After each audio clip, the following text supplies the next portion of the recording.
There is a psychological phenomenon known as the mirror effect, when certain traits, behaviors, or habits in other people annoy or irritate us. And these things that annoy us are usually a reflection of our own insecurities. In today's video, I want to delve into the scientific truth behind that statement and try to explain the reason why this phenomenon happened and what are the things that play a role in it, try to give some examples on them. Projection is a defense mechanism where we unconsciously attribute our own undesirable thoughts, feelings, or traits onto others. It is a form of self-protection that allows us to distance ourselves from these aspects of ourselves instead of facing them directly and resolving them.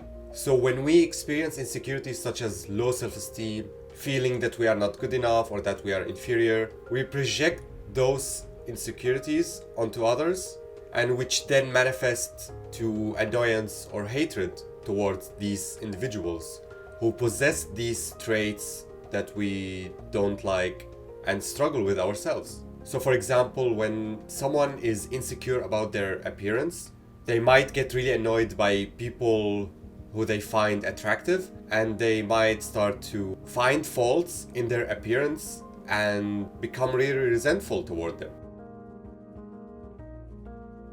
As social beings, we often seek validation and acceptance from the people around us. And to achieve that, we compare ourselves to others, evaluating our strengths and weaknesses. So when it comes to people who we feel are superior to us in areas where we feel that we are inadequate, weak, not good enough, our insecurities may really intensify, which can lead to us getting really annoyed or even resentful toward these individuals, even if they are really close to us. Because we do this subconsciously as a defense mechanism to protect our own self-esteem. For example, if someone is struggling with social anxiety and he has a friend who is really charismatic and outgoing, he might get really annoyed by his friend's ability to easily go to other people and start a conversation with them, which emphasizes his own insecurities.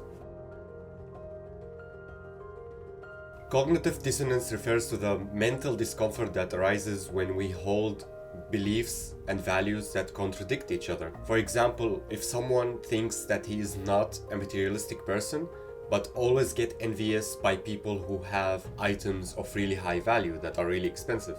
And to alleviate this mental cognitive dissonance, we tend to modify these existing beliefs and values to align with the behavior that we usually exhibit. So in the context of insecurity projection, if we dislike or get annoyed by a trait that we possess, we might convince ourselves that we are fundamentally different from the people who exhibit that trait. So for example, if you have a tendency to procrastinate on doing important things and find yourself really annoyed by people who are highly organized and productive, you might convince yourself that you are laid back in nature and that being highly productive is simply not your style.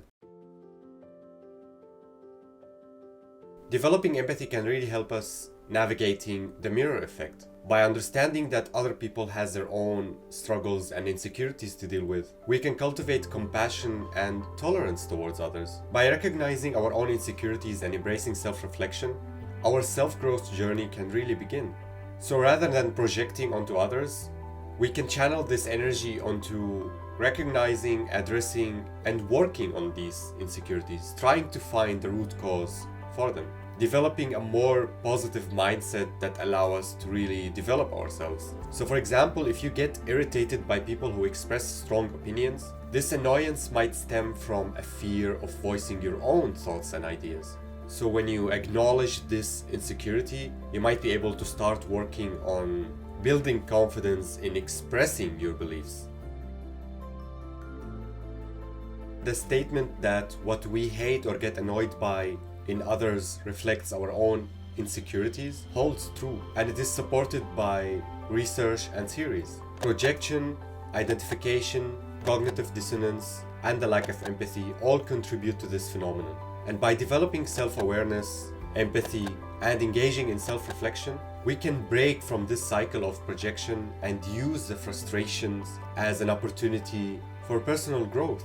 And we have to remember that we are complex individuals with different strengths and weaknesses and insecurities. Everyone is different and nobody is perfect. And no matter how good you are at something, there is always someone who is better than you, and that is fine.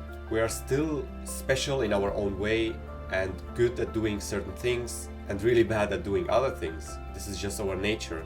We should strive towards having empathy and understanding towards other individuals. Always reminding ourselves that no matter how good someone seems at doing something, he also has aspects where he is so much weaker at. So we just have to remind ourselves and remember how everyone is struggling. Even if someone is showing that he has no struggles, he is just hiding it from other people.